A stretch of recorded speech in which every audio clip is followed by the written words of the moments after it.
untuk anak-anak dan aktif berkampanye tentang kesetaraan gender tersebut. Kak Nida juga merupakan koordinator dari divisi komunikasi dan informasi Hima PKH FIP UPI, merupakan staff of marketing outgoing global talent dari ISEC, dan juga merupakan salah satu staf pusat mahasiswa dan penelitian GRADE, di mana GRADE ini merupakan Gender Research Center UPI yang bergerak di bidang penelitian, edukasi, dan juga advokasi isu gender. Nah, hari ini kita berhadir di Zoom ini ingin bincang-bincang Permendikbudristek nomor 30 tahun 2021. Sebelumnya kita perlu ketahui apa itu Permendikbudristek nomor 30 tahun 2021 ini. Merupakan sejumlah peraturan yang mengenai pencegahan dan juga penanganan kekerasan seksual di lingkungan perguruan tinggi yang dikeluarkan dan disahkan oleh Kementerian Pendidikan, Kebudayaan, Riset, dan Teknologi pada tanggal 31 Agustus 2021 lalu. Sehingga adapun latar belakangnya dilahirkan peraturan ini ialah melihat maraknya isu kekerasan seksual di dunia kampus. Oleh sebab itu, dicatat sampai tahun 2020 itu ada 962 kasus kekerasan seksual di perguruan negeri tinggi itu. Oleh sebab itu ada adigium hukum yang mengatakan lex semper debit remedium, hukum selalu memberikan obat. Akhirnya Permendikbudristek ini dikeluarkan dengan adanya tujuan agar kasus-kasus kekerasan seksual di lingkungan kampus tidak lagi terjadi, agar lingkungan belajar kita pun tercipta secara kondusif, aman, dan juga nyaman. Nah, lebih jelasnya akan dijelaskan lagi oleh pemateri kita yang cakep-cakep pada hari ini. Ada Kak Nikita. Kepada Kak Nikita kami persilahkan.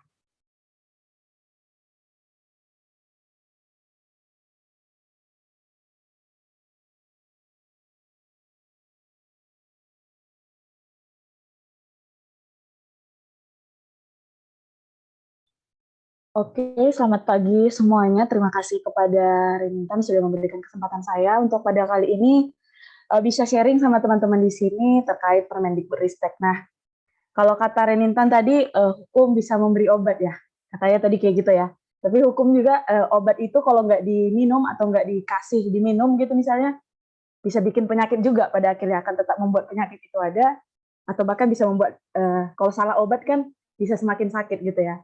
Jadi aku bakal bahas sedikit terkait Permendikbudristek, untuk panitia bisa mohon untuk di-share screen.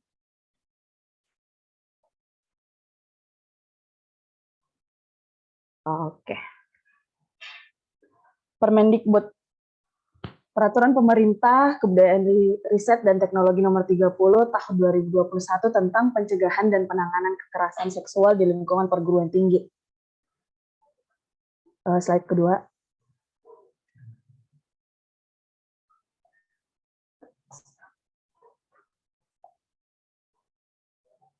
Oke, kita bahas dari latar belakang lahirnya Permendikbudristek ini. Tadi sebenarnya udah Renintan jelaskan sedikit banyaknya, tapi aku membuat ada 3 poin terkait kenapa akhirnya Permendikbud ini lahir dan menjadi sesuatu yang urgent untuk kita bahas gitu. Yang pertama itu adanya tingginya tingkat kekerasan seksual. Jadi ini sebenarnya tingginya tingkat kekerasan seksual ini tidak hanya terjadi di perguruan tinggi, tapi di seluruh di seluruh lini bermasyarakat kita saat ini tingkat kekerasan seksual benar-benar sedang tinggi-tingginya. Itu juga kenapa pada akhirnya ketika kita membersamai agar pengesahan Permendikbud segera disahkan, kita juga pada saat itu membersamai pengesahan untuk rancangan Undang-Undang Tindak Pidana Kekerasan Seksual yang sekarang sudah menjadi Undang-Undang TPKS. Kemudian adanya keterbatasan dalam penanganan kasus kekerasan seksual. Nah, keterbatasan dalam penanganan kasus kekerasan seksual ini itu bisa kita lihat mungkin dari faktor aparatur penegak hukum kita. Kemudian juga dari kurangnya informasi yang dimiliki masyarakat, ataupun kita sebagai mahasiswa, kita masih minim pengetahuan terkait apa itu kekerasan seksual, apa bahayanya kekerasan seksual gitu. Kemudian itu keterbatasan perlindungan hukum kita. Aparat hukum kan bisa bergerak kalau kita punya yang namanya peraturan. Kita punya payung hukum yang jelas, yang mengakomodir gitu. Nah, ternyata selama ini kita tuh nggak punya yang namanya peraturan hukum yang secara gamblang itu mengatur secara keseluruhan terkait kekerasan seksual dan penanganan untuk kasus kekerasan seksual secara umum gitu. Tapi dia lebih ke peraturan-peraturan yang secara spesifik, misalnya kayak Undang-Undang Perlindungan Anak, itu hanya terbatas gitu. Di dalam Undang-Undang Perlindungan Anak jelas ada sekian sampai sekian tahun yang ditanganin gitu. Kemudian juga ada misalnya Undang-Undang KDRT yang kayak gitu, itu untuk orang-orang yang berumah tangga. Kemudian yang TPPO itu hanya orang-orang yang terlibat dalam sindikat perdagangan orang. Nah, terus kita orang-orang yang tidak memasuki kriteria-kriteria tadi itu, kita nggak punya payung hukum untuk itu. Untuk itu jadi salah satu dorongan dan jadi salah satu urgensi untuk si Permendikbudristek ini lahir gitu, khususnya di perguruan tinggi. Next slide. Nah, kondisi kita saat ini, kita sedang mengalami yang namanya darurat kekerasan seksual gitu. Termasuk di perguruan tinggi. Kalau kita misalnya tilik beberapa tahun terakhir ini, mungkin teman-teman juga banyak yang mengikuti gitu kasus-kasus yang terjadi, misalnya yang sedang besar-besar gitu, yang banyak disuarakan, yang kasus yang apa tuh, yang pacar polisi, kemudian yang Riau dan segala macamnya. Itu tuh kan benar-benar kemudian menjadi salah satu cambuk yang besar ya untuk kita, untuk pemerintah terkait untuk membangun ke-awareness kita terhadap tindak kekerasan seksual yang kemudian harus menjadi perhatian kita gitu. Kalau misalnya kita lihat survei dari Direktorat Jenderal Pendidikan, menyebutkan bahwa kekerasan seksual terjadi di semua jenjang pendidikan. Jadi sebenarnya nggak hanya di perguruan tinggi gitu. Sekitar 27% dari aduan itu terjadi di universitas. Nah, 77% menyatakan kekerasan seksual terjadi di kampus dan 63% dari mereka tidak melaporkan yang namanya kasus kekerasan seksual ini ke pihak kampus. Artinya apa? Ternyata banyak banget tindak kekerasan yang terjadi, tapi tidak dilaporkan gitu. Ini nih bisa jadi apa ya bahasanya? Dia tidak melaporkan karena takut kah? Karena relasi kuasa yang masih sangat tinggi kah? Atau karena masih banyaknya stigma yang lahir dari kita gitu sebagai masyarakat melihat korban. Terus dari rilis Tirto ID ada testimoni 174 testimoni dari 79 kampus di 29 kota menyebutkan bahwa korban kekerasan seksual itu 89% adalah perempuan dan 4% adalah laki-laki. Artinya apa? Ini kan sangat wow ya antara laki-laki dan perempuan. Ini maksudnya tidak membedakan si laki-laki korban atau si perempuan korban. Kita sama-sama korban gitu. Tapi ternyata kalau secara kehidupan bermasyarakat, kita melihat kerentanan yang terjadi terhadap anak dan perempuan itu jauh lebih tinggi gitu. Artinya apa? Kita harus punya benar-benar dorongan untuk pengesahan peraturan yang memang mengakomodir para korban gitu. Memang kita harus punya gitu. Jadi dari data-data ini tuh udah terlihat jelas bahwa harus sesegera mungkin kita punya payung hukum gitu. Jadi yang jadi urgensinya sejak sebelum dia disahkan ya ini gitu. Kita melihat angka-angka ini tuh kan kayak menjadi luka ya sama kita semua gitu. Kenapa? Karena kita menyadari benar bahwa kita tidak punya regulasi hukum, kita tidak punya peraturan yang mengakomodir kita gitu. Next slide. Nah, tujuan dibentuknya si Permendikbud ini ada yang namanya pemenuhan hak pendidikan yang aman. Artinya apa? Kita sebagai mahasiswa, sebagai setiap warga negara, harus diberi apa ya namanya? Harus memiliki lah sebagai salah satu upaya Permendikbud ini yaitu untuk memenuhi hak kita sebagai warga negara gitu. Kita harus punya yang namanya rasa aman ketika mengemban pendidikan. Jangan ketika kamu datang ke kampus kamu takut misalnya ada teman-teman kamu atau siapa dosen kamu gitu. Kita nggak bisa apa ya namanya? Kita nggak bisa abai bahwa kasus kekerasan seksual ini terjadi di lingkungan kita, termasuk di Universitas Sumatera Utara. Teman-teman, saya harap bisa lebih aware terhadap kasus ini karena memang kita tidak punya yang namanya lembaga pengaduan di universitas sendiri. Aku nggak tahu apakah aku yang memang tidak update atau bagaimana. Mungkin kalau misalnya nanti teman-teman ada yang tahu bisa diinformasikan gitu. Kemudian salah satu tujuannya itu yaitu sebagai bentuk penanggulangan kekerasan seksual gitu melalui pendekatan institusional yang berkelanjutan. Artinya apa? Penanggulangan ini secara substansi Permendikbud ini memberikan kepastian hukum bagi pimpinan kita yang notabene adalah rektorat untuk mengambil langkah tegas gitu. Karena untuk pengimplementasian dari peraturan perundang-undangan ini tentu harus melalui arahan dari rektorat. Kemudian peningkatan pengetahuan tentang kekerasan seksual. Ini tuh bisa kita lakukan sebenarnya melalui sosialisasi. Aku tidak tahu apakah teman-teman di sini semenjak peraturan ini disahkan, apakah sudah pernah mendapatkan yang namanya sosialisasi dari Universitas Sumatera Utara terkait Permendikbud ini atau belum? Kalau saya secara pribadi mengatakan bahwa saya tidak pernah. Saya belum pernah mendapatkan sosialisasi apapun dari Universitas Sumatera Utara terkait Permendikbudristek ini. Nah, kemudian tujuannya yang terakhir di poin keempat ada penguatan kolaborasi antara Kemendikbudristek dan perguruan tinggi. Jadi dari atas, maksudnya dari pusat, dari pemerintahan kita ke universitas itu harus melakukan sinergi. Artinya nggak hanya dari si pembuat peraturan, tapi juga orang-orang yang menjalani, termasuk kita itu bersinergi gitu sebagai sivitas akademi dalam lingkungan kampus. Next slide. Nih, kemudian kita masuk ke, aku mau menyampaikan sedikit poin-poin penting dalam Permendikbudristek yang mungkin nanti teman-teman kalau untuk peraturan perundang-undangannya bisa diakses masing-masing di internet sekarang sudah ini ya, karena aku biar mengingat waktu juga. Yang pertama, pendefinisian dan ruang lingkup kekerasan seksual sudah disebutkan, sudah dijelaskan di dalam Permendikbudristek ini. Kemudian fasilitas perlindungan dan pemulihan korban juga sudah disampaikan apa-apa saja yang menjadi fasilitas perlindungan dan pemulihan yang korban dapat gitu. Kemudian tindakan pencegahan apa yang harus kita lakukan, sanksi yang kemudian apabila terjadi tindak kekerasan seksual ini apa gitu. Terus dia juga mengakomodasi kemungkinan bermacam bentuk tindak kekerasan seksual. Kemudian juga terkait teknis penanganan yang wajib perguruan tinggi lakukan apabila terjadi tindak kekerasan seksual dari mulai pendampingan, perlindungan, pemulihan korban, penanganan saksi dan penanganan sanksi administratif itu dijelaskan dengan cukup jelas dalam peraturan perundang-undangan ini. Kemudian juga poin selanjutnya itu pengaturan langkah-langkah pencegahan kekerasan seksual gitu. Nah, dan yang paling menarik ini sebenarnya adalah di pembentukan Satgas yang dibuat untuk membantu rektor dalam pelaksanaan PPKS gitu.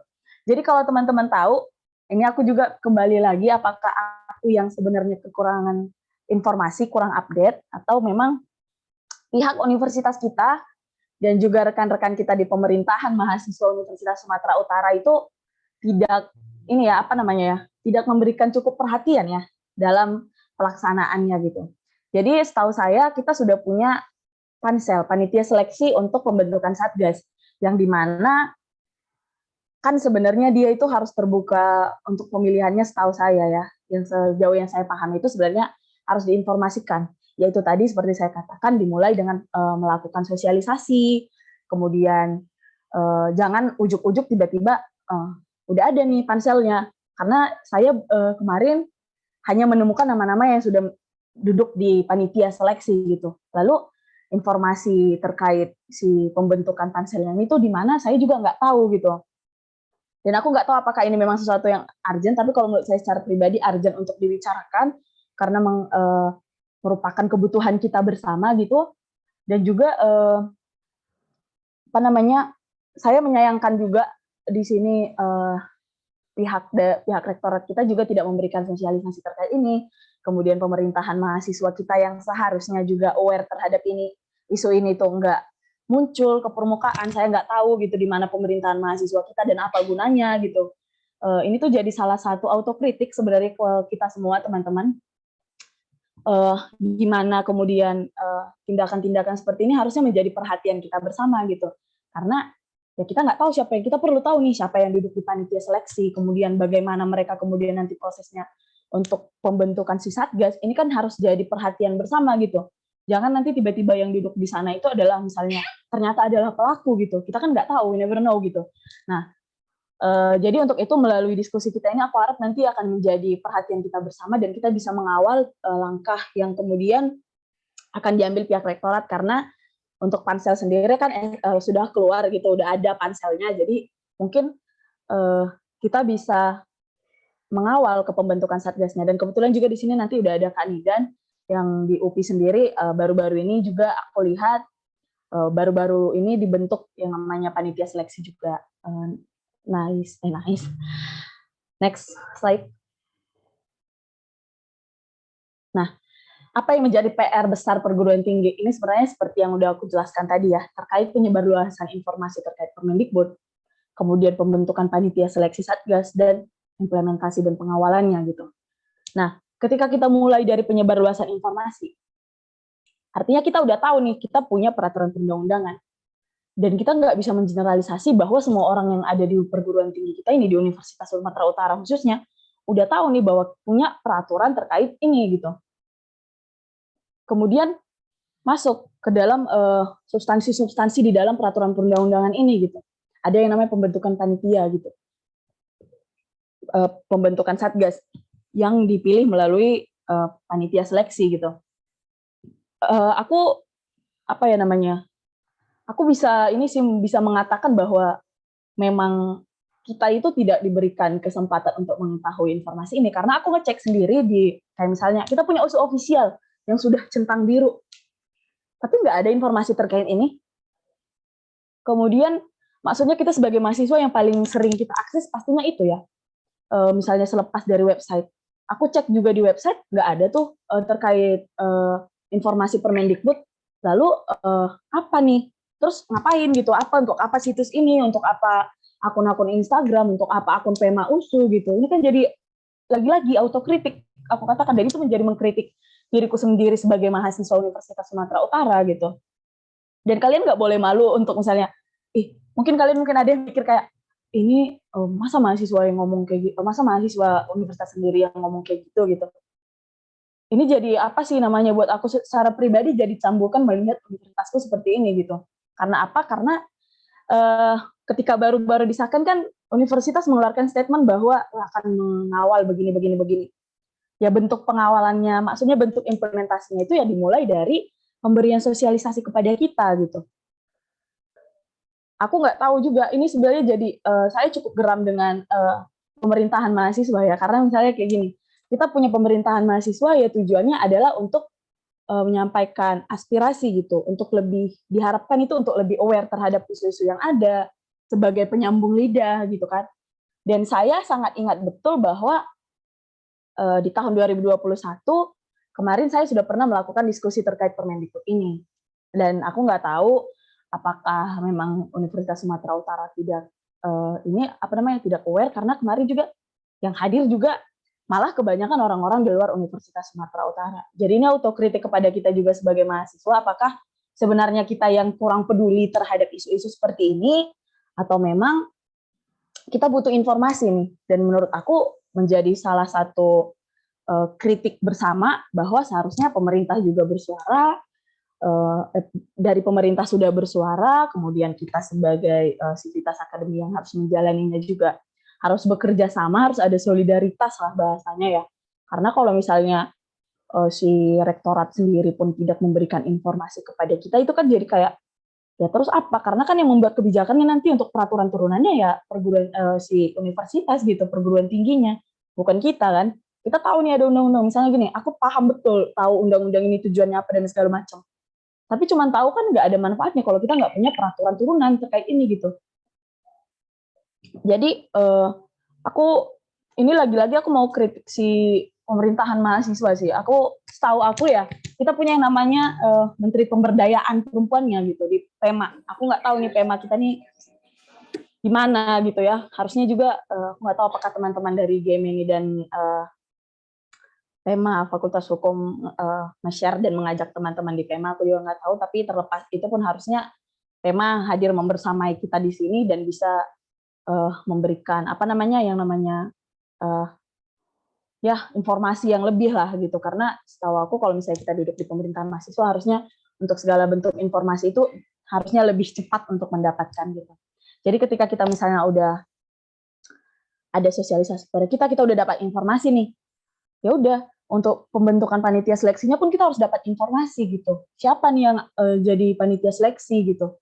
Kan di peraturan perundang-undangan itu juga disebutkan siapa aja misalnya yang harus jadi orang-orang di Satgas. ada nih yang namanya ada dari tenaga pendidiknya, ada mahasiswanya gitu. Kita harus tahu poin-poin ini gitu karena ini jadi sesuatu yang penting gitu kan. Kemudian ketika kita udah punya satgasnya, di sini nih baru sebenarnya implementasi itu bisa kita jalankan. Fungsi-fungsi implementasi itu, fungsi-fungsi pengawalnya ini itu ya baru di sini. Universitas Sumatera Utara kan nggak punya lembaga pengaduan terkait itu ya. Oke lah kita punya lembaga bantuan hukum, tapi kalau terkait kekerasan seksual ini kan sesuatu yang riskan, sesuatu yang tidak gampang untuk dibicarakan. Tapi kita menyadari bahwa tindakan-tindakan kekerasan seksual, pelecehan itu terjadi di universitas, termasuk di Universitas Sumatera Utara, dan kita nggak tutup mata untuk itu gitu. Next slide, apakah bisa ada?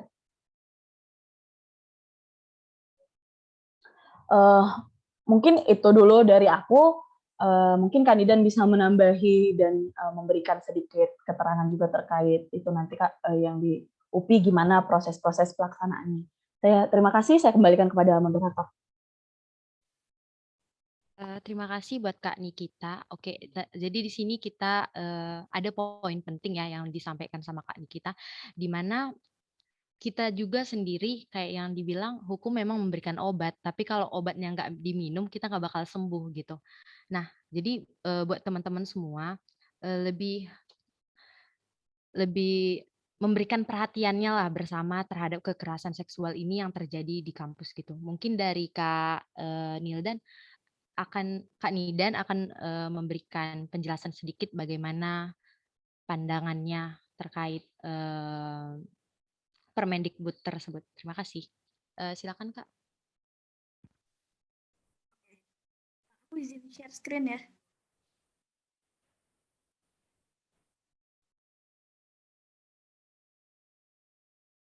Udah kelihatan kan? Sudah Kak, sudah.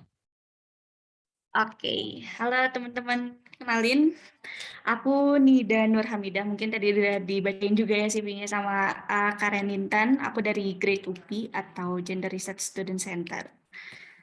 Nah, mungkin sebelumnya aku mau bercerita dulu ya kalau misalnya kondisi objektif yang ada di UPI dan ada di USIL berbeda. Nah, kalau di UPI ini memang sudah terbangun concern mengenai mengenai kekerasan seksual itu dari tahun 2020 semenjak BEM itu memang menyatakan bahwa fokus isunya adalah kekerasan seksual. Lalu setelah itu juga dibentuknya pusat krisis dan sekarang juga dibantunya dengan ada disahkannya Permendikbud, maka penanganannya jadi lebih terbantu ya kalau misalnya ada kasus kekerasan seksual. Oke, kita lanjut dulu aja ya. Kalau tadi versi UPI. Nah, sebelumnya kita harus tahu dulu sebenarnya apa sih itu Permendikbud. Jadi ada 3 hal yang diatur di Permendikbud itu. Ada pencegahan, penanganan, dan peningkatan keamanan. Sebenarnya pencegahan itu sebuah hal yang ditekankan di sini ya, karena kalau misalnya bisa mencegah, ya berarti ya tidak akan terjadinya penanganan. Lalu selanjutnya ada penanganan. Penanganan ini juga meliputi ada pelindungan. Selain itu juga ya hal tersebut yang membedakan juga ya kalau misalnya Permendikbud ini merupakan peraturan yang fokus terhadap pemulihan korban gitu. Maksudnya ada hal yang ditekankan di sini bagaimana kita dapat memenuhi tuntutan para korban. Lalu peningkatan keamanan di sini semoga saja tidak terjadinya keberulangan dari kasus kekerasan seksual tadi gitu. Nah, jadi sebenarnya tadi juga udah dijelasin ya sama Niki kalau misalnya si tingkat kasus kekerasan seksual juga itu sangat tinggi ya di kampus gitu, dan sekitar 77% ya yang tadi Niki mention gitu. Nah, memang hal tersebut tuh yang ketahuan ya, tapi yang nggak ketahuannya kita nggak tahu berapa, karena kasus kekerasan seksual ini kayak kasus kayak gunung es gitu. Jadi ya mungkin kita cuma tahu di permukaannya doang, tapi yang di bawahnya kita nggak tahu gitu, yang nggak ketahuannya berapa. Dan ya mungkin kalau misalnya dari dilihat dari jumlah gitu, itu tuh kayak kayaknya itu sedikit ya kalau misalnya dibandingin se-Indonesia kayak gimana. Tapi lihat dulu deh, tunggu dulu. Kita nggak bisa menyimpulkan dengan cepat bahwa kasus kekerasan seksual yang mungkin aku juga ya di kampusku sekarang dari pertama buka aduan tuh sampai sekarang tuh ada 85 kasus. 85 kasus yang terlapor di SP2KS kalau misalnya di sini tuh. Nah, di sini tuh.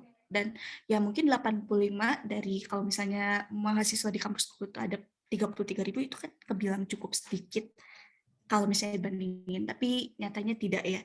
Maksudnya oke.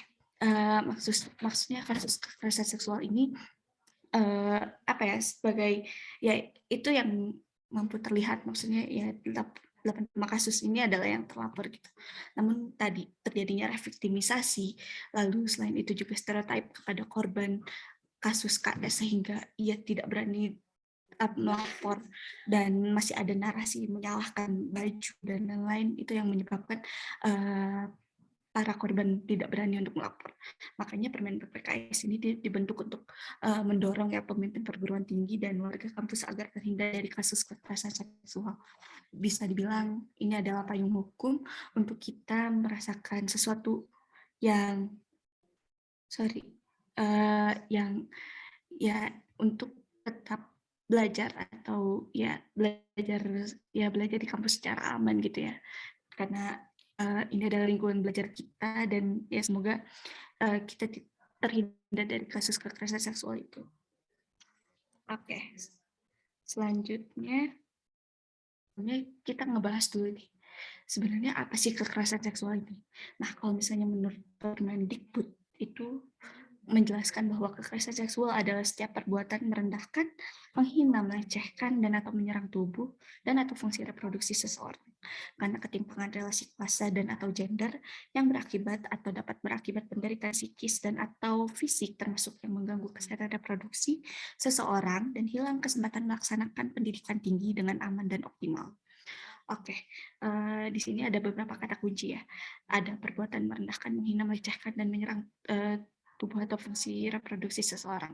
Nah, mungkin selama ini masih ada stereotyping kalau misalnya kekerasan itu berarti memaksa ya. Kekerasan itu hanya ya berupa berupa fisik dan hal tersebut yang mungkin mengakibatkan bahwa definisi kekerasan seksual yang mungkin diamini kebanyakan orang adalah seperti perkosaan saja gitu atau pencabulan. Nah, tapi ternyata di sini di Permendikbud ini alhamdulillahnya sudah komprehensif membahas ada 21 bentuk jenis kekerasan yang mungkin bisa dilihat di pasal 5 ya. Di situ ada ya memuat fisik, lalu secara verbal dan berupa paksaan, hukuman yang berbau seksual pun masuk ke sana gitu. Dan ya teman-teman bisa membaca juga ya untuk membedah juga. Nah, di sini juga ada ketimpangan relasi kuasa dan habis itu ada dampak yang disebutkan di sini ya. Nah, selanjutnya kemarin sebenarnya Permendikbud ini sudah disahkan selama 7 berarti lebih ya, dari Agustus sampai sekarang udah beberapa bulan ya, udah lama banget.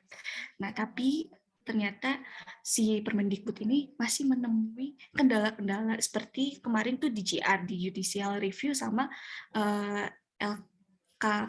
LKAM yang ya lembaga Kerapatan Adat Minangkabau yang waktu itu nge-judicial review dengan frasa tanpa persetujuan korban yang pasal 5 ini dipermasalahkan.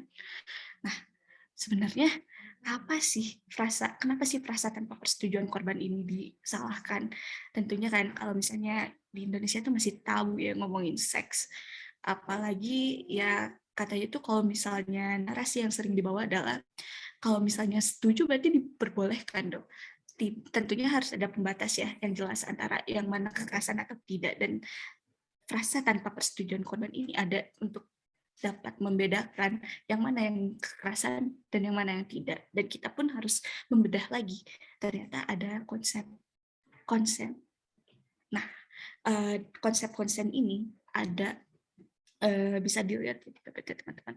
Nah, yang pertama itu ada persetujuan yang dilakukan atau diberikan secara sadar dengan memahami segala konsekuensi dari persetujuannya. Jadi harus diberikan secara sadar ya. Lalu selanjutnya ada diberikan secara jelas, dikomunikasikan dalam kondisi bebas dari pengaruh orang lain dan tekanan lain, dan kontinu, lalu bisa dibatalkan kapan saja oleh pemberi konsen atau persetujuan. Nah, ini jadi yang harus dipahami dari frasa persetujuan korban yang seringkali dipermasalahkan karena ini bukan berbicara soal apa ya, soal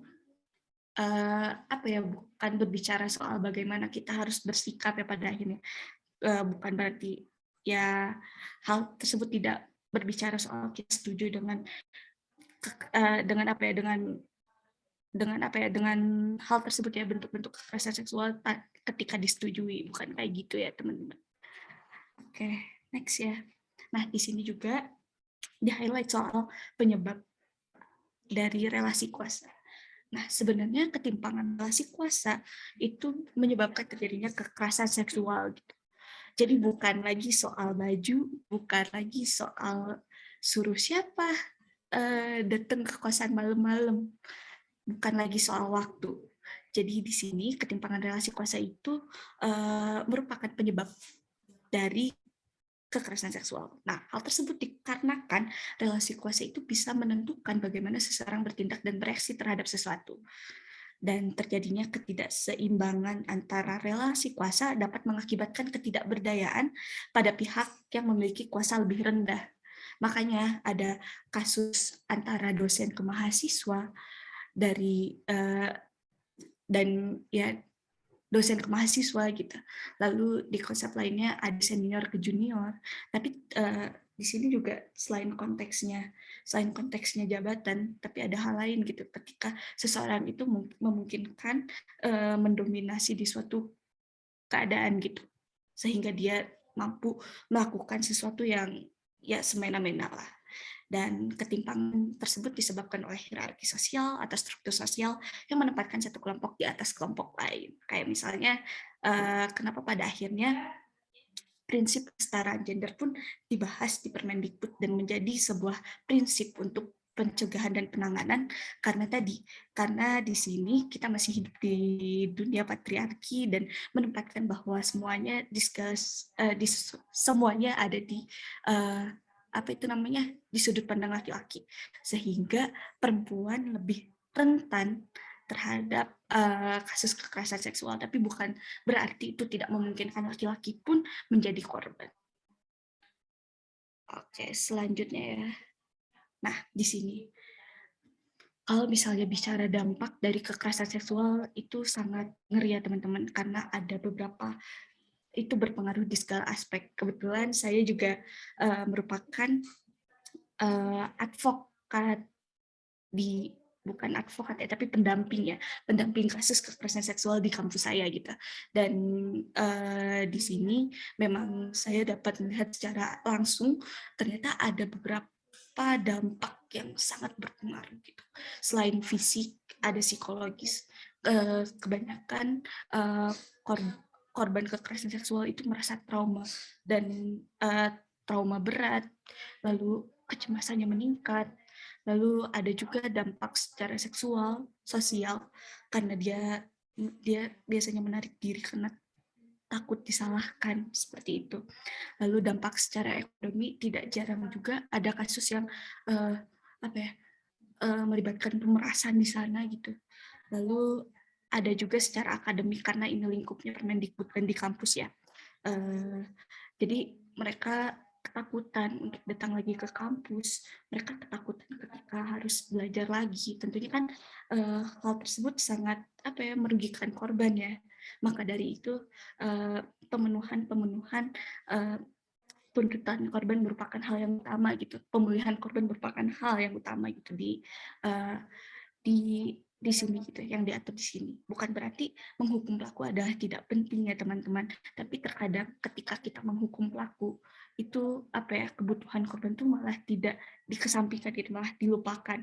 Nah, yang utamanya adalah bagaimana kita bertindak sesuai dengan tuntutan korban seperti itu. Oke, selanjutnya ya. Nah, mungkin aku juga tadi sempat di-mention dikit ya sama Niki, kalau misalnya UPI itu udah sampai pembentukan panitia seleksi gitu ya. Nah, pansel ini pada akhirnya nanti karena Permendikbud ini juga berisikan secara teknis bagaimana akhirnya pembentukan Satgas, jadi setelah apa ya, untuk untuk implementasi PPKS ini ada panitia seleksinya. Jadi panitia seleksi ini berjumlah 3 sampai 7 orang, 3 sampai 5 sampai 7 orang maksudnya. 5 sampai 7 orang dan terdiri dari tenaga kependidikan dan mahasiswa. Memang Permendikbud ini sangat menekankan bagaimana pelibatan mahasiswa ya, mahasiswa di sini karena kebanyakan yang rentan menjadi korban adalah mahasiswa, makanya di sini adalah pelibatan mahasiswa ditonjolkan. Dan habis itu panitia seleksi pun harus terdiri dari 2/3 perempuan, seperti itu. Nah, lalu apa yang dilakukan panitia seleksi? Nanti panitia seleksi itu ada seleksinya juga nanti dari Kemendikbud ya. Nanti terus setelah itu akan membentuk satuan tugas yang pada akhirnya akan akan membantu rektor tadi ya, membantu rektor untuk menangani kasus kekerasan seksual. Dan Satgas ini diketuainya oleh dosen dan nanti anggotanya bisa mahasiswa gitu yang terlibat untuk pendampingan kekerasan seksual kayak gitu. Nah, selain itu memang ya ada pencegahannya pun yang dapat kita baca ya, kalau misalnya di Permendikbud ini memang komprehensif ya, ada pencegahan mahasiswa dan pihak UNIF. Benar sekali kalau misalnya dibilang kalau apa itu namanya, Permendikbud merupakan obat ya, obat dari segala sakit gitu. Ketika saat itu kekerasan seksual belum ada payung hukumnya gitu. Dan ya kekerasan seksual di sini pun apa ya, maksudnya di Permendikbud 30 ini mengatur yang sebelumnya belum diatur gitu, dan sekiranya memberikan ruang aman terlebih dahulu di universitas kayak gitu. Makanya ada pencegahan pun bisa dilakukan oleh mahasiswa dan pihak UNIF. Mahasiswa pun bisa mendorong pihak UNIF untuk mengimplementasikan ya Permendikbud 30 ini, karena balik lagi ya, padahal udah jelas ya kalau misalnya ada sanksi yang jelas ketika universitas itu belum mengimplementasikan Permendikbud ini. Contohnya adalah penurunan akreditasi UNIF. Tapi nyatanya masih banyak juga ya ternyata universitas yang belum mengimplementasikan Permendikbud ini. Dan emang kalau misalnya kemarin implementasikan tuh hanya 2 dari beribu-ribu kampus. Dan mungkin ini yang harus dievaluasi oleh Kemendikbud juga gitu. Jangan sampai apakah benar ternyata si Permendikbud itu implementatif, tapi ternyata yang tidak implementatif adalah bagaimana pihak-pihak universitas dalam menerjemahkan itu ke dalam suatu peraturan turunan, atau dia belum mengerti dan belum menganggap hal tersebut sebagai urgensi gitu, padahal kasus kekerasan seksual di mana-mana. Tunggu guys, kita next. Nah, tadi penanganan yang udah sempat aku mention juga, di sini juga ada pendampingan, perlindungan, sanksi administrasi, dan pemulihan. Memang penanganan ini, di penanganan tidak berbicara soal apa itu namanya, sanksi secara pidana gitu ya, hukum pidana. Karena di sini memang lingkupnya kampus gitu. Siapa saja yang diatur di sini, ada tenaga pendidikan, mahasiswa, warga kampus, dan orang sekitarnya yang ada di kampus. Dan di sini juga berbicara soal bagaimana pendampingannya, dan secara rinci membahas bagaimana ada bimbingan sosial rohani, lalu bimbingan psikologis, rehabilitasi medis, dan lain-lain. Nah, perlindungan pun terkadang korban sangat takut untuk melapor karena diancam dengan apa ya, nanti kamu ngejelek-jelekin prodi misalnya kalau terjadi di prodi, atau nanti kamu ngejelek-jelekin kampus atas nama baik kampus yang waktu itu booming ya. Tapi ternyata perlindungan di sini sudah diatur bagaimana korban akan dilindungi gitu, tidak terjerat dari reviktimisasi tadi gitu. Lalu ada sanksi administrasi. Sanksi administrasinya ada ringan, sedang, dan berat. Dan memang sanksi administrasi, tapi bukan berarti kita tidak dapat melanjutkan kasus yang ada di kampus itu ke kepolisian kita, atau misalnya ke ranah yang ke ranah pidana. Karena sekarang udah ada UU TPKS juga, itu juga dapat membantu ya untuk mendapatkan perlindungan. Selain itu juga ada penanganan untuk penindakan untuk pelaku. Lalu selanjutnya ada pemulihan. Ini adalah aspek yang penting juga. Pemulihan baik secara akademik, psikologi, sosial, rohani, dan lain-lain. Ini sudah teratur dengan baik di Permendikbud 30. Nah, lalu setelah disahkan, lalu langkah apa selanjutnya? Nah, kalau misalnya ini merupakan langkah serius pemerintah ya untuk menangani kasus kekerasan seksual, meskipun pada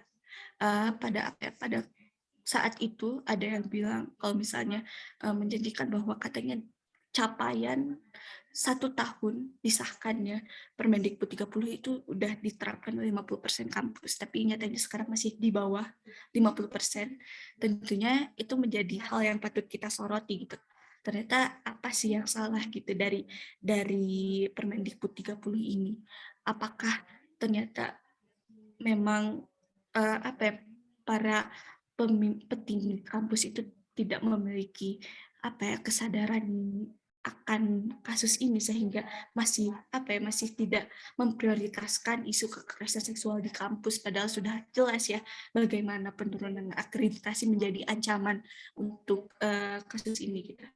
Dan tentunya bukan berarti kita harus berhenti ya dan menunggu saja pihak kampus gitu.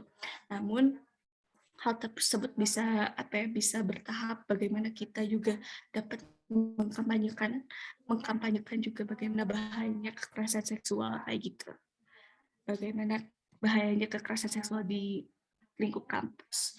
Dan selanjutnya bagaimana sih peran kita sebagai mahasiswa yang harus dilakukan gitu. Kalau misalnya saya di UPI memang memang sudah sering ya untuk berkampanye, dan memang bukan hal yang mudah ya, karena banyak sekali kasus, dan memang saat itu bahkan ada korban sebelum adanya Permendikbud dan sebelum akhirnya disoroti ya kasus kekerasan seksual ini, ada korban yang memang di DO gitu. Itu merupakan kesalahan kampus ya, dengan tuduhan pornografi. Tentunya sekarang pun kita harus lebih aware ya untuk melindungi para korban gitu. Sekiranya kita bisa menjadi tempatnya untuk bercerita gitu, dan ada keinginan untuk menolong atau berempati pada korban yang tidak tahu cerita pada siapa. Nah, kalau misalnya di kampusku sekarang ada sebelum terbentuknya Satgas, karena kita harus mengikuti Permendikbud 30. Jadi kita sekarang lagi ada SP2KS. Sebelumnya SP2KS ini adalah Satuan Pencegahan dan Penanganan Kekerasan Seksual, dan memang di sini tuh kita menangani juga memberikan kampanye-kampanye mengenai kekerasan seksual. Juga di sini juga UKM-ku Great UPI Gender Research Student Center juga merupakan satu UKM yang concern pada advokasi, edukasi, dan kampanye ya mengenai isu KS ini. Dan memang perlu pemainstreaman, pembiasaan untuk membahas isu KS ini. Karena ya masih banyak orang yang menganggap bahwa isu KS ini merupakan sesuatu yang jauh dari dirinya gitu, merupakan sesuatu yang tidak mungkin terjadi di lingkungannya, tapi ternyata dekat dengan kita, dan bentuk-bentuknya pun banyak gitu. Itu yang perlu kita sadari, dan memang harus secara konsisten dan tekun untuk menyebarkan semangat kali ya, semangat untuk melawan kekerasan seksual ini. Oke, mungkin segitu saja yang bisa aku sampaikan. Terima kasih banyak. Ya, terima kasih buat Kak Bidan. Jadi poin penting yang bisa kita ambil di sini di mana Permendikbud itu hadir sebagai pencegahan, penanganan dan juga peningkatan keamanan. Nah, pencegahan ini bukan hanya dilakukan oleh mahasiswa aja, tapi harus dibarengi dengan universitas tersebut. Seperti yang Kak Nidan bilang tadi, kalau misalnya di UPI itu ada sekitar 85 kasus yang terlapor dan juga tercatat. Nah, kekerasan ini juga bukan hanya secara fisik, tetapi juga secara verbal, yang dimana tentunya dampaknya sangat merugikan, baik itu bagi fisik, psikologis, sehingga seperti orang akan menjadi trauma dan juga sosial, di mana yang memungkinkan para korban itu pun dikucilkan dari lingkungannya sendiri, padahal di sini dia sebagai korban. Tentunya ini sangat memperhatikan ya. Begitu juga oleh sebab itu perlu ada yang namanya panitia seleksi yang akan membentuk satgas tersebut. Nah, peran mahasiswa itu seperti yang Kak Nidan bilang tadi, seperti memberikan kampanye. Begitu juga dengan universitas seharusnya juga seperti yang kita bilang memberikan sosialisasi begitu. Buat teman-teman yang ingin bertanya seputar dengan bincang-bincang kita tadi, boleh di raise hand. Yang ingin bertanya dan juga ingin memberi tanggapan, boleh. Oke, di sini ada Evan Sitompul. Kepada Evan kami persilahkan. Baik, terima kasih atas kesempatannya moderator. Sebelum saya bertanya, izinkanlah saya memperkenalkan diri. Nama saya Evan Sitompul, saya dari Fakultas Hukum USU, saya Stambuk 21. Terima kasih kepada Kak Nikita dan Kak Nidan yang sudah menyampaikan topik pembicaraan diskusi kita pada hari ini. Ada yang sedikit saya garis bawahi mengenai semacam kritikan yang disampaikan oleh Kak Nikita kepada terkhususnya Universitas Sumatera Utara gitu loh, dalam hal pengawasan maupun pengikutan implementasi daripada Permendikbud ini di lingkungan kampus begitu loh. Dan saya juga ada sedikit mencari riset maupun sedikit mencari informasi tentang pengawalan implementasi Permendikbud tersebut, bahwasanya memang sangat minim gitu loh. Pengawasan itu khususnya di lingkungan kampus Universitas Sumatera Utara. Jadi yang ingin saya tanyakan, sebenarnya terkhusus USU ini dalam lingkungan kampus memang USU gitu, beserta jajarannya itu udah ngambil langkah nggak untuk ataupun sikap untuk mengawal implementasi Permendikbud ini agar memang bisa diterapkan gitu loh di seluruh lingkungan kampus. Ini nggak cuma jadi teori yang dikeluarkan Kemendikbud, tapi juga sebagai tameng lah maupun obat bagi lingkungan kampus yang memang kita tahu berdasarkan data juga banyak pelecehan seksual gitu loh. Terima kasih, saya kembalikan.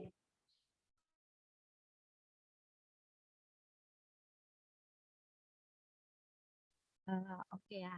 Di sini Kak Nikita boleh ngasih tanggapannya dari pertanyaan dari saudara Evan Sitompul. Oke, terima kasih kepada Evan atas pertanyaannya yang sangat menarik, menohok, dan menampar ya, kalau buat saya secara pribadi gitu.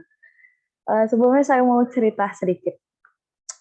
Sebenarnya kemarin tuh aku sempat melakukan ya semacam berdiskusi lah dengan teman-teman di UPI lah, terutama juga dengan Nidan gitu.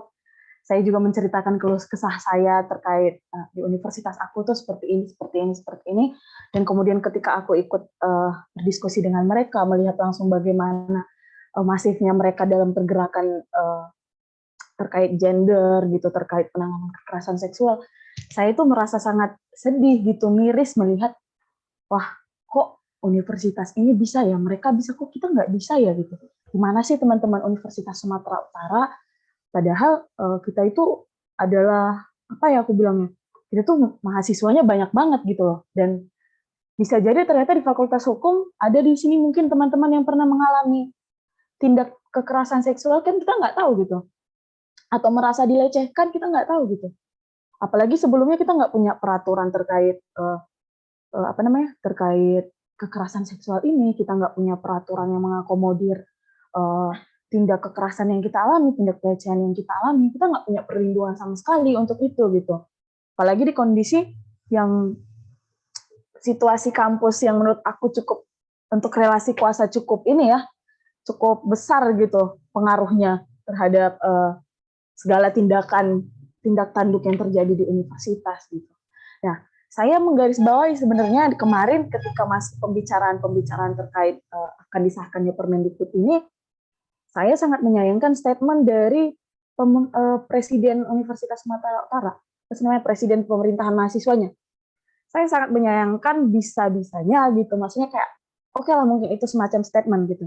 Tapi posisi kita misalnya gini, aku adalah ketua sebuah organisasi, ketika aku mengeluarkan statementku adalah interpretasi dari seluruh anggotaku gitu, termasuk juga Presiden Mahasiswa Universitas Sumatera Utara. Dia mengeluarkan statement, itu menjadi interpretasi dari statement kita semua yang ada di sini. Dan saya tidak sepakat dengan itu karena saya punya statement yang berbeda. Bagaimana bisa seorang presiden mahasiswa di tengah gempar semua universitas menyuarakan tentang perlindungan terhadap kekerasan seksual, menyuarakan untuk disahkannya Permendikbud, kemudian mendorong undang-undang TPKS gitu. Bisa-bisanya seorang presiden mahasiswa menyebutkan perlu evaluasi, di mana dia menegaskan bahwa perlu ditambahkan pasal larangan seks di luar nikah dan seks sesama jenis. Aku lansir dari Detik News ya untuk statement dia ini. Maksudnya kayak dia menyebutkan secara tidak langsung Permendikbudristek nomor 30 tahun melegalkan perbuatan seksual di lingkungan kampus. Maksudnya kayak saya secara pribadi merasa sangat malu gitu. Dan hal-hal seperti ini tuh kan selalu menjadi sesuatu yang kita tabu untuk kita bicarakan. Kita selalu malu untuk membicarakan apa yang seharusnya menurut kita itu bertentangan dan merugikan gitu. Statementnya ini kan merugikan. Kalau misalnya statement dia untuk dirinya sendiri sih nggak apa-apa, tapi posisi dia ini mencerminkan yang pada akhirnya itu menjadi seolah-olah itu adalah statement saya, statement teman-teman di sini, statement universitas ini gitu. Dan apakah teman-teman bersepakat dengan statement itu? Saya harap kita sama, jawabannya tidak gitu. Jadi sangat disayangkan dia mengambil langkah, memberikan statement, tapi statementnya seperti itu. Dan ini statement yang berbeda dengan yang diberikan universitas. Saya mengapresiasi universitas mengatakan bahwa akan segera melakukan pelaksanaan ABC dan segala macamnya ya, tapi masih menyayangkan bahwa tindakannya ternyata belum sepenuhnya gitu, benar-benar mengarah kepada pengimplementasian gitu. Jadi ini menjadi, kalau saya secara pribadi, saya berani mengatakan saya sangat kecewa dengan pemerintahan mahasiswa Universitas Sumatera Utara saat ini gitu. Saya nggak tahu apa yang teman-teman pemerintahan mahasiswa lakukan gitu. Saya nggak tahu jajarannya sedang melakukan apa, apakah hanya berfoto dengan para pejabat-pejabat, upload story dan segala macam. Itu sih menurut aku malu-maluin ya. Saya nggak malu mengatakan ini meskipun saya mahasiswa Universitas Sumatera Utara karena saya merasa dirugikan gitu dengan statement-statement seperti itu.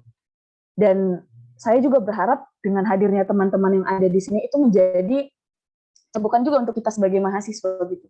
Saya pribadi juga merasa kata-kata saya ini kepada diri saya sendiri gitu. Saya merasa kurang cepat untuk memberikan statement atau menangkal bahasa-bahasa yang dikeluarkan oleh pemimpin-pemimpin kita yang terhormat gitu. Dan saya harap melalui diskusi ini nanti kita bisa bersolidaritas bersama teman-teman untuk mengawal pengimplementasiannya gitu. Karena pansel sudah ada, berarti kita di sini semua harus mengawal yang namanya si pembentukan satgasnya. Kalau dari saya sih gitu Bung Evan, gimana kira-kira? Saya kembali ke mereka. Oke, makasih Kak Nikita. Buat teman-teman yang lain, rekan-rekan yang lain yang ingin bertanya dan memberikan tanggapan, kami persilakan. Oh, di sini ada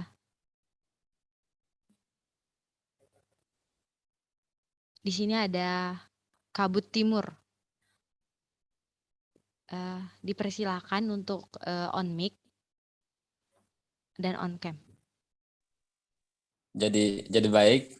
Terima kasih moderator dan pemateri yang luar biasa tadi. Terlebih dahulu saya perkenalkan nama Martinus Bani. Saya kuliahnya di Malang, kampus Unida. Saya hanya menyampaikan seperti yang disampaikan oleh Kak Nikita tadi, bahwa di lingkungan kampus itu yang sebenarnya menjadi tempat belajar mahasiswa, bagaimana menanggapi isu-isu sosial atau basisnya sosial itu. Tapi saya rasa bukan hanya di ini saja, di Sumatera Utara saja, akan tetapi di kampus saya juga begitu, karena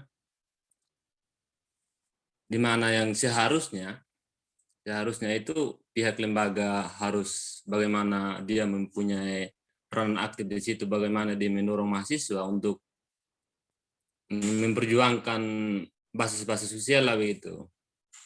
Tapi akan tetapi itu sangat vakum.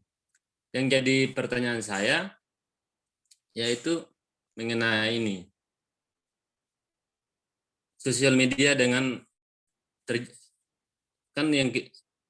sosial media dengan kasus ini, kasus seksual. Apakah ada sedikit kaitan begitu? Mungkin hanya itu saja, moderator. Terima kasih buat Bang Martinus. Ini mau dijawab oleh Kak Nikita atau Kak Nidan, dipersilahkan. Terkait dengan bagaimana kaitan antara sosial media dengan kasus pelecehan seksual tersebut. Ini mau Nidan dulu apa Niki dulu? Boleh kali Nidan dulu ya? Boleh. Oke, kalau misalnya tadi membahas soal bagaimana kaitan sosial media, mungkin aku juga lupa ya tadi, selain fisik dan verbal, ini juga bisa dilingkup internet gitu ya, atau di sosial media terjadi juga nggak apa bisa masuk. Jadi kalau misalnya kita baca lagi di Permendikbud 30 pasal 5 itu ada beberapa pasal, maksudnya ada beberapa poin bentuk kekerasan seksual yang memang itu terjadinya di media elektronik gitu, seperti misalnya mengambil, merekam dan atau mengedarkan foto dan atau rekaman audio dan atau visual korban yang bernuansa seksual tanpa persetujuan korban, lalu mengunggah foto tubuh dan atau informasi pribadi korban, menyebarkan informasi, lalu ada juga membujuk, menjanjikan, menawarkan sesuatu atau mengancam korban untuk melakukan transaksi atau kegiatan seksual yang tidak disetujui oleh korban. Nah, sejauh ini memang bentuk-bentuknya itu juga masuk tuh si kekerasan berbasis gender online yang poin-poinnya di sana. Dan kalau misalnya belum teratur gitu, maksudnya belum diatur di sini, ada pasal, maksudnya ada poin yang menyebutkan bahwa ada melakukan perbuatan kekerasan seksual lainnya. Berarti yang lainnya ini merujuk pada tindakan-tindakan tadi ya, asal memenuhi tanpa persetujuan korban dan tidak konsen gitu. Dan sejauh ini juga karena KBGO ini sekarang udah diatur juga ya sebenarnya, KBSE kalau misalnya di UU TPKS itu namanya KBSE atau kekerasan berbasis seksual elektronik, itu juga udah membahas dan udah melingkupi gitu sih bagaimana sih di tingkat online-nya gitu, maksudnya di itunya online kayak gimana. Mungkin kayak gitu aja sih jawaban aku. Boleh Niki? Oke, mungkin aku nambahin sedikit ya, moderator izin. Benar kayak kata Kani dan tadi, kalau misalnya pun peraturan Permendikbud ini kita mungkin terkait kekerasan berbasis gender online ya, yang paling umum misalnya kita tahu gitu, belum diatur secara spesifik, tapi kalau setahu aku di peraturan perundang-undangan kita yang baru di Undang-Undang TPKS nih udah diatur. Jadi sebenarnya kita sudah punya Permendikbudristek, kita punya lagi Undang-Undang TPKS, harusnya ya fungsi penanganan kita, fungsi perlindungan kita itu udah semakin kuat gitu. Jadi mungkin teman-teman di Malang juga nanti bisa bersinergi kembali untuk teman-teman di universitasnya untuk kembali menyuarakan terkait apa nih yang menjadi harapan-harapan dari teman-teman di sana untuk memperkuat kembali, untuk memenuhi juga kebutuhan kita bersama, kebutuhan teman-teman gitu. Karena juga kan tindak kekerasan yang terjadi kalau diatur dalam Permendikbud itu kan tidak hanya sebatas terjadi di satu fakultas, satu universitas gitu.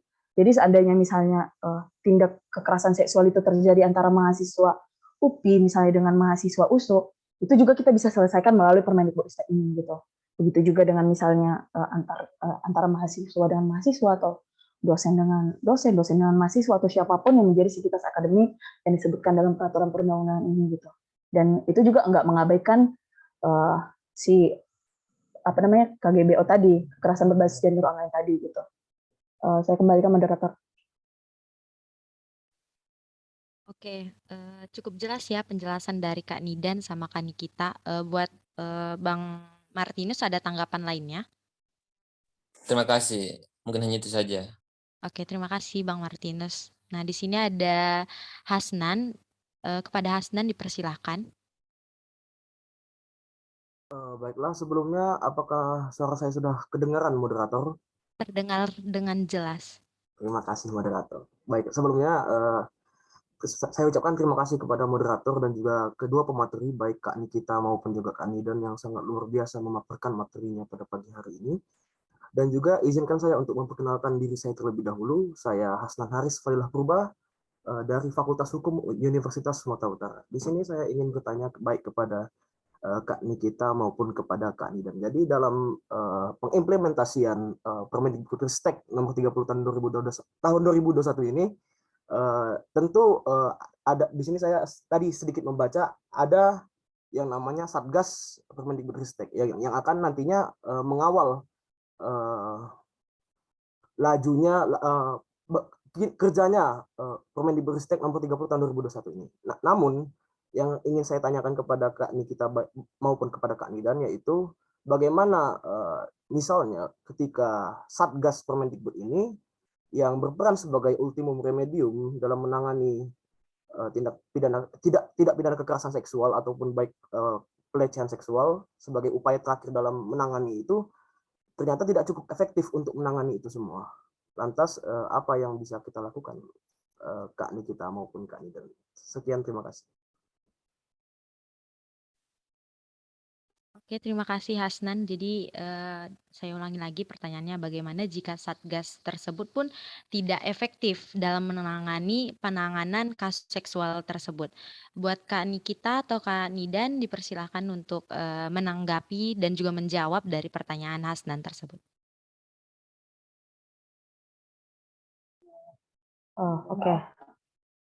Oke, mungkin bisa dari aku dulu gitu ya.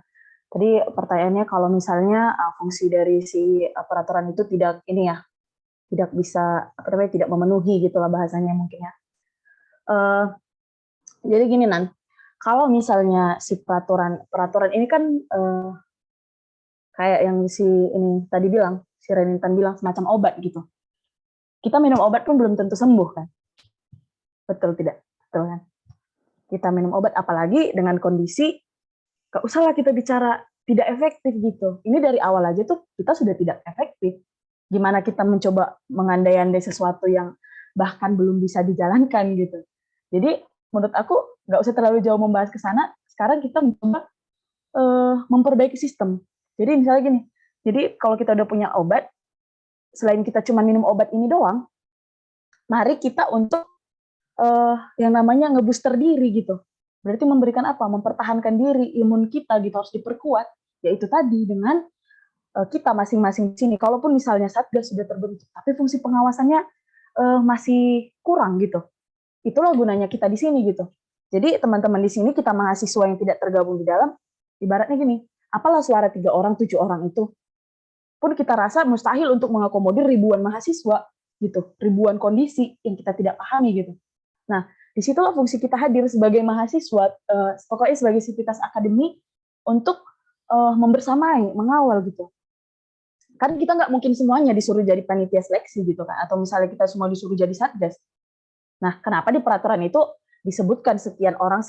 Nah, dari situ kan kita bisa menjalankan kemudian fungsi yang lain gitu. Fungsi yang lain itu yang bagaimana? Kita sebagai mahasiswa, sebagai tenaga pendidik, sebagai orang pihak rektorat atau apapun itu, sama-sama gitu. Jadi kalau kan dalam peraturan undang-undang itu sebenarnya dijelaskan bahwa misalnya terjadi keputusan yang tidak adil dari perguruan tinggi, dirasa tidak adil gitu, kita bisa menuntut gitu, kita bisa mempermasalahkan itu lagi, kita bisa mencari cara-cara yang lebih efektif gitu. Kita punya undang-undang TPKS, mungkin kalau misalnya si Permendikbud ini, oh dia belum mengakomodir nih, tapi si undang-undang TPKS bisa, sok kita berpindah nih ke si TPKS, atau kita mengkomparkan, menyatukan, mengelaborasi gitu terkait peraturan ini gitu, gimana baiknya gitu kan. Nah, jadi menurut aku sih nggak usah terlalu jauh ke sana. Sekarang ya kita pastikan dulu obat yang kita minum ini benar, obat yang kita minum ini akan bermanfaat, dan kita pastikan juga dulu kita bisa mempertahankan imun kita gitu. Jadi kita memperkuat dulu universitas kita ini, jadi dimulai dari kesadaran aja gitu. Kesadaran teman-teman untuk melihat kondisi-kondisi seperti ini. Seperti misalnya kalau ada korban, kayak ini dan tadi juga udah notice terkait mendengarkan suara korban gitu. Korban susah berbicara, kenapa? Dia tidak punya tempat pengaduan. Kita gini, seandainya aku menjadi seorang korban, aku tuh Universitas Sumatera ini nggak tahu harus kemana gitu. Pun kalau misalnya aku harus bersuara, tentu aku akan takut dijudge, aku akan takut dikata-katain, aku akan takut dikeluarkan dari kampus ketika aku jadi korban gitu. Karena kita bisa lihat fenomena-fenomena yang terjadi yang kita nggak bisa tutup mata gitu. Kasus-kasus yang udah terjadi sebelumnya, aku tidak mau mengungkit itu lagi sih sebenarnya, tapi kayak ya tidak ingin membuka luka kembali terhadap korban-korban yang sebelumnya ada. Tapi itu lagi-lagi aku ingatkan bahwa universitas punya banyak korban. Universitas Sumatera Utara punya banyak korban. Hanya saja mungkin tidak ada yang bersuara karena itu tadi tidak punya perlindungan hukum. Kalau kata Hasnan tadi, fungsi perlindungannya tidak terpenuhi, tidak efektif, kita bisa bersuara gitu. Suara kita ini adalah akarnya universitas ini. Kalau universitas misalnya gini, kalau kita semua mahasiswa di sini bersuara gitu, menggaungkan betapa kita membutuhkannya peraturan ini, pengimplementasiannya. Kalau misalnya kita bicara secara teoritisnya sudah sangat mengakomodir sebenarnya. Berarti kalau misalnya dia kamu minum obat kamu nggak sembuh-sembuh, berarti yang salahnya bukan obatnya lagi kayaknya. Itu berarti berkaca ke dirinya sendiri lagi gitu. Oke, aku kembalikan mungkin Nidan bisa nambahin. Terima kasih moderator.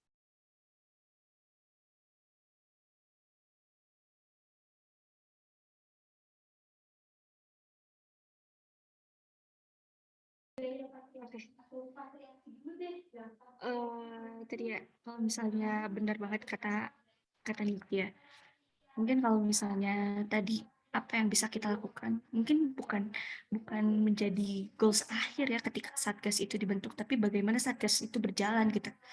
Jadi memang benar peran kita sebagai mahasiswa yang mungkin tidak akan tergabung, tidak semuanya mungkin tergabung ke dalam satgas, adalah bagaimana kita mengawalnya dari luar gitu, memberikan perlawanan, lalu ketika sudah menyimpang dan lain-lain, hal tersebut bisa dilaporkan ke Kemendikbud juga gitu. Jadi hal tersebut yang harusnya kita, misalnya terjadi hal-hal yang menyimpang dan lain-lain, kita bisa memberikan perlawanan kayak gitu sih. Dan kita harus tetap mengawalnya agar tetap sesuai dengan koridor. Kayak gitu aja sih. Makasih Kak Nikita sama Kak Nidan yang udah ngasih tanggapannya. Hasnan gimana tanggapannya? Tampaknya cukup jelas moderator. Terima kasih kepada Kak Nikita dan juga Kak Nidan. Terima kasih juga moderator. Terima kasih kembali Hasnan. Kepada teman-teman yang lain, masih ada yang ingin bertanya dan juga memberikan tanggapan? Saya persilahkan satu orang lagi sebelum kita menutup bincang-bincang kita pada siang hari ini.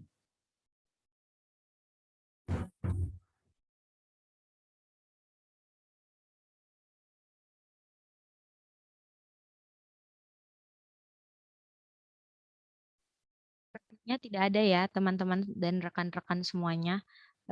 Langsung aja kita masuk ke closing statement. Mau dari Kak Nikita dulu atau Kak Nidan dulu? Oke, dari Kak Nikita aja. Kepada Kak Nikita kami persilahkan memberikan closing statement-nya. Oke, untuk closing statement aku mungkin agak ini ya, panjang gitu. Intinya mari kita buat kebijakan ini menjadi urgensi gitu untuk penghapusan kekerasan seksual.